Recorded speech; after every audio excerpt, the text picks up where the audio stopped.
Ce samedi 17 décembre, Oriane Galvez-Soto, Miss Aquitaine, était en lice pour décrocher le titre de Miss France 2023.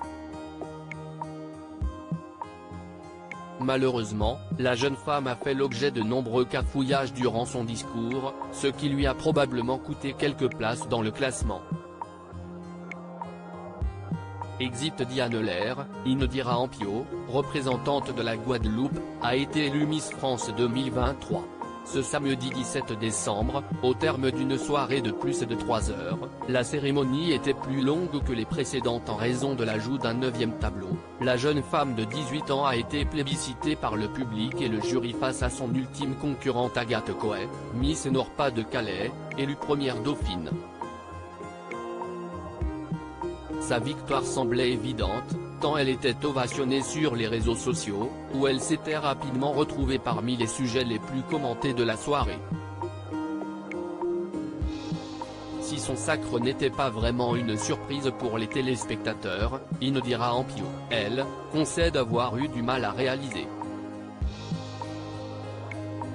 D'autant plus que, lorsque Francis Huster, président du jury, a annoncé le nom de la gagnante, elle ne s'est pas reconnue.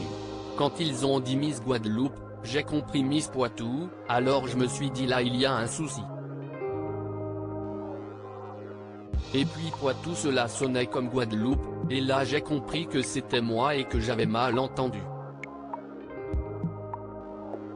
On était mortes de rire toutes les deux, a-t-elle expliqué. Miss Aquitaine était malade à l'heure où l'aventure Miss France d'Indira Ampio ne fait que commencer, le conte de fées s'achève pour les autres candidates. Notamment pour Oriane Galvez-Soto, Miss Aquitaine, qui avait été retenue parmi les 15 dernières candidates.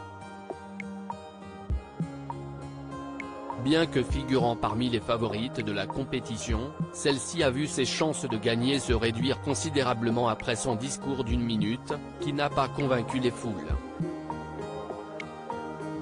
La raison ? La jeune femme de 23 ans semblait hésitante et a peiné à trouver ses mots. De quoi susciter un sentiment de malaise chez les internautes, qui ne sont pas gênés pour se moquer d'elle sur la toile. Mais contrairement à ce qu'ont pu penser certains, ce n'est pas en raison du stress qu'Oriane Galvez-Soto a tant bafouillé, les téléspectateurs l'ignoraient à ce moment-là, mais la jeune femme était malade. Malheureusement, depuis mon otite je suis toujours malade. Et actuellement je suis incapable d'aligner 2 mots sans m'étouffer. Si est pourquoi je me suis arrêté plusieurs fois pendant mon discours. Je ne voulais pas partir dans une crise de tout. Dès que je me sens mieux, je reviens au plus vite, a expliqué l'intéressé dans sa story Instagram, 2 jours après le concours diffusé sur TF1. Que la Miss Aquitaine se rassure, elle n'a peut-être pas remporté le cœur des Français, mais celui des habitants de sa région à coup sûr.